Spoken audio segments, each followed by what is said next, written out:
ಒಂದು ಕಾಲದಲ್ಲಿ ಅವರಿಬ್ಬರು ಕೂಡ ಜೋಡೆತ್ತುಗಳಂತೆ ಮೈತ್ರಿ ಸರ್ಕಾರವನ್ನು ಮುನ್ನಡೆಸಿದವರು. ಆದರೆ ಈಗ ಶತ್ರುಗಳಂತೆ ಇಬ್ಬರು ಕೂಡ ಮುಖಾಮುಖಿಯಾಗಿ ಮದಗಜಗಳಂತೆ ಕಾದಾಡ್ತಾ ಇದ್ದಾರೆ. ಇಷ್ಟಕ್ಕೂ ನಾನು ಹೇಳ್ತಾ ಇರುವಂಥದ್ದು ಕುಮಾರಸ್ವಾಮಿ ಹಾಗೂ ಡಿ ಕೆ ಶಿವಕುಮಾರ್ ಬಗ್ಗೆ. ಡಿ ಕೆ ವರ್ಸಸ್ HDK ಅನ್ನುವಂಥ ರಾಜಕೀಯ ಕಾಳಗ ಏನಿದೆ ದಿನೇ ದಿನೇ ಹೊಸ ಎತ್ತರಕ್ಕೆ ಹೋಗ್ತಾ ಇದೆ.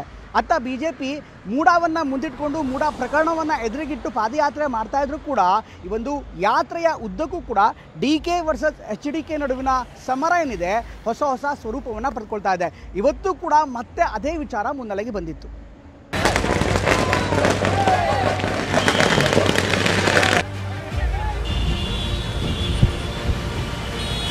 ನಾನು ಕೇಳಿದ್ದೀನಲ್ಲ ನಿನ್ನ ಸೋದರರು ಫಸ್ಟ್ ಲೆಕ್ಕ ಹಾಕೊಂಡು ನನ್ನ ತಿರುಗ ತೆಗೆದು ಬಿಟ್ರೆ ಒಂದು ಸಂಪುಟಗಳೇ ರಚನೆ ಮಾಡಬಹುದು. ನಿಂದು ಪಟ್ಟಿ ಕೊಡೋಣ ನಂದು ಪಟ್ಟಿ ಕೊಡ ಕುಟುಂಬದ ಕೇಳ್ತಾ ಇದೆಯಾ ಕೊಡೋಣ. ಇಂಥ ಗೋಟ್ ಬೆದರಿಕೆಗೆ ಎದುರ್ಕತ್ತೀವ.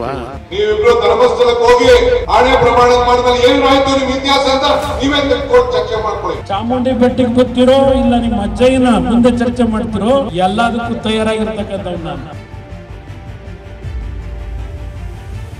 ಮದಗಜಗಳ ನಡುವೆ ಮಹಾಕದನ, DK HDK ನಡುವೆ ಸಂಪತ್ತಿನ ಸಮರ.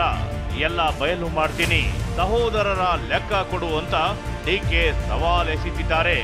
ನನ್ನ ಹತ್ತಿರ ಇರೋದನ್ನ ತೆಗೆದ್ರೆ ಸಂಪುಟಗಳೇ ಆಗುತ್ತವೆ ಅಂತ ಕುಮಾರಸ್ವಾಮಿ ಬೆಂಕಿಯನ್ನೇ ಉಗುಳುತ್ತಿದ್ದಾರೆ.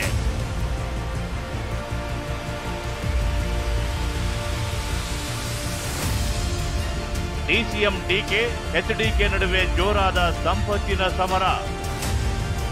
ಸೋದರನದ್ದು ಆಸ್ತಿ ಲೆಕ್ಕ ಕೊಡು ಎಂದ DKಶಿ, HDK ಗರಂ. ಮೂಡ ಹಗರಣವನ್ನ ಖಂಡಿಸಿ ಬಿಜೆಪಿ ಜೆಡಿಎಸ್ ನಾಯಕರು ಪಾದಯಾತ್ರೆಯ ಮೂಲಕ ಪವರ್ ಶೋ ಮಾಡ್ತಿದ್ದಾರೆ. ಇನ್ನೊಂದು ಕಡೆ DCM DK HDK ನಡುವೆ ಮಾತಿನ ಬಾಣಗಳೇ ಸಿಡಿಯುತ್ತಿವೆ. ಹಗರಣಗಳಿಗೆ ಉತ್ತರ ಕೊಡಿ, ಸೋದರನದ್ದು ಲೆಕ್ಕ ಕೊಡು ಎಂದು DCM DK ಆಗ್ರಹಿಸಿದ್ರು. ನನ್ನ ಹತ್ತಿರ ಇರೋದನ್ನ ತೆಗೆದ್ರೆ ಸಂಪುಟಗಳೇ ಆಗುತ್ತವೆ ಅಂತ DCM DK ಮಾತಿಗೆ ಕುಮಾರಸ್ವಾಮಿ ಗರಂ ಆಗಿ ಉತ್ತರಿಸಿದ್ರು. ಕುಮಾರಸ್ವಾಮಿ ನನ್ನ ಪ್ರಶ್ನೆ ಮಾಡಿ ನೋ ಪ್ರಾಬ್ಲಮ್, ಎವ್ರಿ ರೈಟ್. ನನ್ನ ಲೆಕ್ಕ ಕೇಳಿ ನಾನು ಕೇಳಿದ್ದೀನಲ್ಲ ನಿನ್ನ ಸೋದರದು ಫಸ್ಟ್ ಲೆಕ್ಕ ಹಾಕ್ಕೊಂಡು ನಂದು ನಿಂದು ಚರ್ಚೆ ಮತ್ತೊಂದೆಲ್ಲ ಮಾಡೋಣ. ಲೆಕ್ಕ ಕೊಡೋಣ, ನಿಂದು ಪಟ್ಟಿ ಕೊಡೋಣ ನಂದು ಪಟ್ಟಿ ಕೊಡೋ. ಪಾಪ ಎಲ್ಲ ಬಾಡ ಕುಟುಂಬದ ಕೇಳ್ತಾ ಇದೆಯಾ ಕೊಡೋಣ, ನಂದು ಕೇಳ್ತಾ ಇದೆಯಾ ಕೊಡೋಣ. ಅವೆಲ್ಲ ಏನು ಯಾವುದು ಮುಚ್ಚುಮರೆ ಏನಿಲ್ಲ. ಫಸ್ಟ್ ನಿನ್ನ ಸೋದರ ಹೆಂಗ್ ಬಂತು, ನಿನ್ನ ಅಧಿಕಾರದ ಇದ್ದಾಗ ಯಾವ ರೀತಿ ದುರುಪಯೋಗ ಮಾಡ್ಕೊಂಡ, ಅದೆಲ್ಲ ಫಸ್ಟ್ ಲೆಕ್ಕಾಚಾರ ಹಾಕೋಣ. ಅದೆಲ್ಲ ಫಸ್ಟ್ ಲೆಕ್ಕ ಬರಬೇಕು.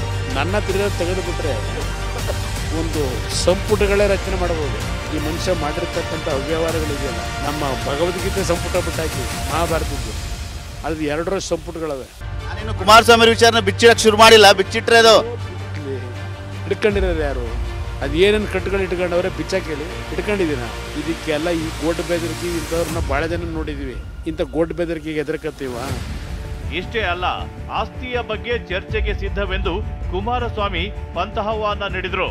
ಅಜ್ಜಯ್ಯನ ಸನ್ನಿಧಿ ಆದ್ರೂ ಸರಿ, ಚಾಮುಂಡಿ ಬೆಟ್ಟವಾದ್ರೂ ಸರಿ ಎಂದು ಓಪನ್ ಸವಾಲ್ ಹಾಕಿದ್ರು.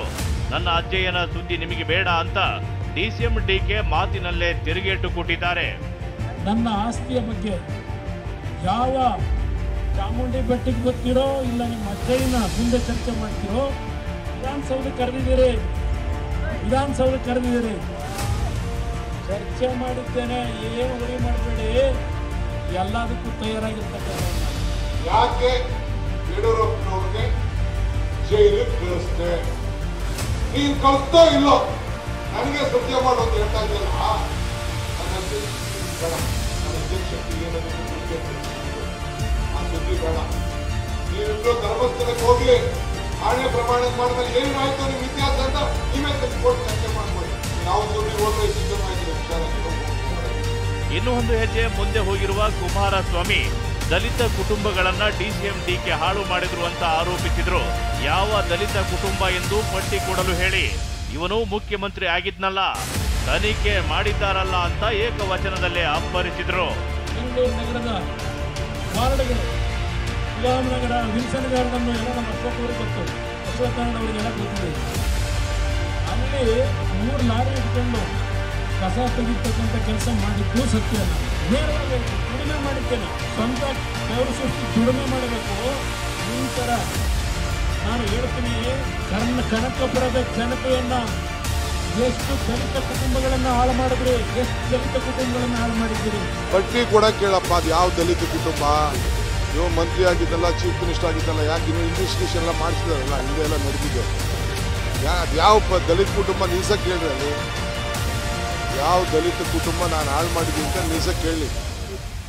ನಮ್ಮದು ಸರ್ಕಾರ ಕಿತ್ತೊಗೆಯೋ ರಥಯಾತ್ರೆ ಅಂತ ಎಚ್ಡಿಕೆ ಕಿಡಿಕಾರಿದ್ರು. ಅವರ ಹಗರಣಗಳನ್ನ ಬಯಲಿಗೆ ಎಳೆಯಲು ವರ ಕೊಟ್ಟಿದ್ದಾರೆ ಅಂತ ಡಿಕೆ ತಿರುಗೇಟು ನೀಡಿದ್ರು. ಇಲ್ಲಿ ಶುರು ಮಾಡಿರೋದೇ ಇದು ಪ್ರಾಯಶ್ಚಿತ ಕಾರ್ಯಕ್ರಮ ಅಲ್ಲ, ಈ ಸರ್ಕಾರ ಕಿತ್ತೊಗಿಲಿಕ್ಕೇನೆ ಪ್ರಾರಂಭ ಆಗಿರ್ತಕ್ಕಂಥ ರಥಯಾತ್ರೆ ಇದು, ಮೈಸೂರು ಚಲೋ ಯಾತ್ರೆ. ಅದರಿಂದ ಈ ಸರ್ಕಾರದ ಪಾಪದ ಕೂಡ ತುಂಬೋಗಿದೆ, ಇದು ಉಳಿಲಿಕ್ಕೆ ಸಾಧ್ಯ ಇಲ್ಲ. ನನಗೆ ವರ ಕೊಟ್ಟರು ಅವರು, ಈ ಪಾದಯಾತ್ರೆ ಮಾಡಲಾಗಿ ನಮಗೆ ಅವರ ವಿಚಾರಗಳನ್ನು, ಅವರ ಅಸೂಯೆನ, ಅವರ ಅಧಿಕಾರದ ಏನು ಅವ್ರು ಮಾಡಿದ್ರಲ್ಲ ಅಕ್ರಮಗಳನ್ನು ಜನರ ಮುಂದೆ ಇಡಲಿಕ್ಕೆ ಒಂದು ಅವಕಾಶ ಅವರು ಮಾಡಿಕೊಡ್ತಾರೆ. ಅಷ್ಟಕ್ಕೂ ಡಿಸಿಎಂ ಡಿಕೆ ಎಚ್ಡಿಕೆ ನಡುವೆ ಈ ಮಟ್ಟಕ್ಕೆ ಮಾತಿನ ಸಮರ ಜೋರಾಗ್ತಿರೋದೇಕೆ ಅನ್ನೋ ಇನ್ಸೈಡ್ ಮಾಹಿತಿಯನ್ನೇ ತೋರಿಸ್ತೀವಿ ನೋಡಿ. ಮುಂಬರುವ ಚನ್ನಪಟ್ಟಣ ಬೈ ಎಲೆಕ್ಷನ್ ಗೆಲ್ಲಲು ಮದಗಜಗಳ ಕದನ ಜೋರಾಗಿದೆ. ಇನ್ನು ಚನ್ನಪಟ್ಟಣ ಉಪಚುನಾವಣೆ ಡಿಕೆ ಎಚ್ಡಿಕೆಗೆ ಪ್ರತಿಷ್ಠೆಯಾಗಿದೆ. ಒಕ್ಕಲಿಗ ನಾಯಕತ್ವದ ಆಧಿಪತ್ಯಕ್ಕೆ ನೇರವಾಗಿ ಫೈಟ್ಗೆ ಇಳಿದಿದ್ದಾರೆ. ಉಪಚುನಾವಣೆ ಸೋತ್ರೆ ಡಿಕೆ ನಾಯಕತ್ವದ ಬಗ್ಗೆ ಕಾಂಗ್ರೆಸ್ನಲ್ಲೇ ಪ್ರಶ್ನೆ ಹೇಳ್ಬೋದು. ಎಚ್ಡಿಕೆ ಸೂಚಿಸಿದ ಅಭ್ಯರ್ಥಿ ಸೋತ್ರೆ ಹಿನ್ನಡೆ ಆಗ್ಬೋದು. ಹಳೆ ಮೈಸೂರು ಭಾಗದಲ್ಲಿ ಅಗ್ರೆಸಿವ್ ಆಗಿ ಡಿಕೆ ಹೆಜ್ಜೆ ಹಾಕ್ತಿದ್ದಾರೆ. ಕಾಂಗ್ರೆಸ್ ಜನಾಂದೋಲನ ಸಮಾವೇಶ ನಡೆಸಿ ದೋಸ್ತಿಗೆ ಟಕ್ಕರ್ ಕೊಡುತ್ತಿದ್ದಾರೆ. ಇನ್ನು ಚನ್ನಪಟ್ಟಣ ರಾಮನಗರದಲ್ಲಿ ಎಚ್ಡಿಕೆ ಮುನ್ನುಗ್ಗುತ್ತಿದ್ದಾರೆ. ವೇದಿಕೆ ಕಾರ್ಯಕ್ರಮದ ಮೂಲಕ ಕೌಂಟರ್ ಕೊಡ್ತಿದ್ದಾರೆ. ಡಿಕೆ ಆಸ್ತಿಯ ಬಗ್ಗೆಯೂ ಎಚ್ಡಿಕೆ ಪ್ರಶ್ನೆ ಮಾಡುತ್ತಿದ್ದಾರೆ. ಹಳೆ ಮೈಸೂರು ಭಾಗದಲ್ಲಿ ಪ್ರಾಬಲ್ಯ ಸ್ಥಾಪಿಸಲು ಇಬ್ಬರು ಯತ್ನಿಸಿದ್ದಾರೆ. Bureau report, TV9.